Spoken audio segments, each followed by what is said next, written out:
Welcome, and I couldn't think of any good puns today, but oh well, let's skip an intro and get right into it.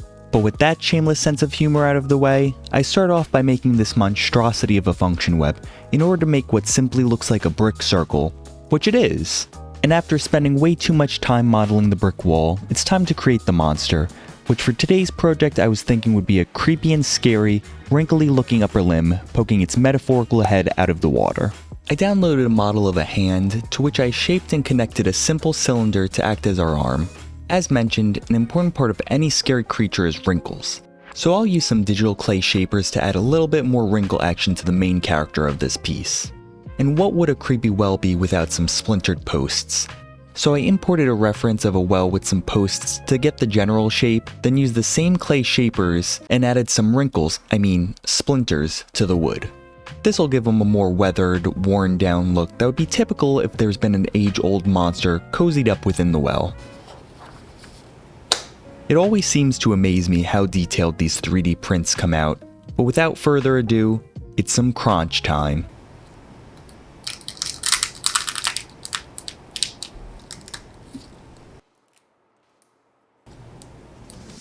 One last piece I printed was the well's water, which I printed in some clear resin. And once that's done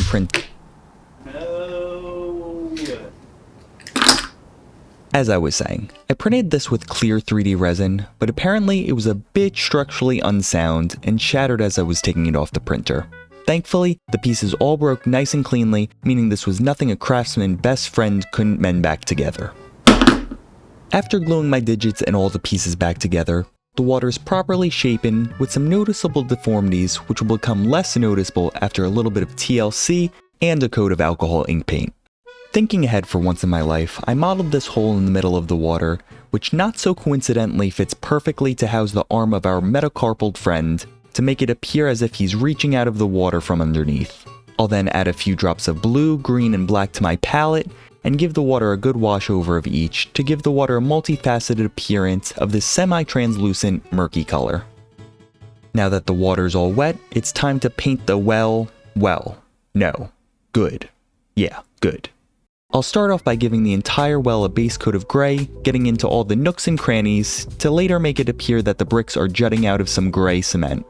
I'll then use some crimson red to paint over all the bricks, making sure only to coat the surface level to keep intact all the different layers of the structure. However, the fire truck red bricks look too brand spankin' new to me, and not as if a creepy single-armed monster was living underneath for centuries. So to fix that, I dried brushed on some emerald green paint to give the illusion of some moss and grime that has accumulated since the monster began inhabiting the fixture. And I'll hand it to you, my puns in this video aren't top notch, so give me some of your best suggestions in the comments below. Painting some color onto the hand, I wanted to give it a dead gray hue, as if it were decomposing under the water. And just to make the hand look a little bit less flat, I wet brush on some tones of yellow as well as a murky cyan color. Although, this monster isn't just an ordinary limb sticking out of the water, so I painted on some red dots on each finger, which it uses to lure in any potential victims just wanting a refreshing drink. For the posts, I slathered on a base coat of woody brown, making sure to get into all those Swiss cheese looking grooves that the termites have eaten over the years. I'll then follow up by brushing on some tones of darker brown, yellow, and red, as if the wood had denatured and broken down into different colors over time. For the base of the project, I printed out a simple 4x4 square with a 1-inch hole cut in the middle. I'll go into what the hole is for later, but for now, I'm going to first paint a few dirt layers composed of different shades of brown, which will eventually get painted over with an outermost grass layer.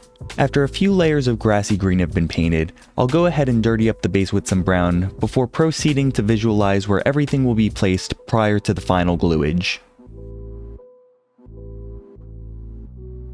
And after the hand is all snuggled up inside the water, I'll proceed by supergluing all the different components together, then glue the whole apparatus to the base. With everything dried, I then mixed up some plaster to apply and act as some piled up dirt patches around the well. I originally planned on painting the plaster once hardened, but after questioning that decision, I quickly realized there was no way I could paint the pasty plaster without it looking like absolute garbage. So I quickly ran for a wet paper towel to wipe away all the plaster before it dried. Then after reassessing the situation, I decided to instead mix some brown paint in it to make my life a whole lot easier, skipping the painting step as a whole. Some touching up was needed with some grassy green paint, then to give the piece a little bit more depth, I added some miniature 5mm bushes in strategic locations around the well. Now, back to the hole. I wanted to give this water a little bit more mystique, so I'm going to insert a blue and green LED under the water to give this well a little bit more of a well-deserving ghoulish glow. Now there's lights, I'm recording with a camera, and there's most definitely action. So let's take a look at this beauty.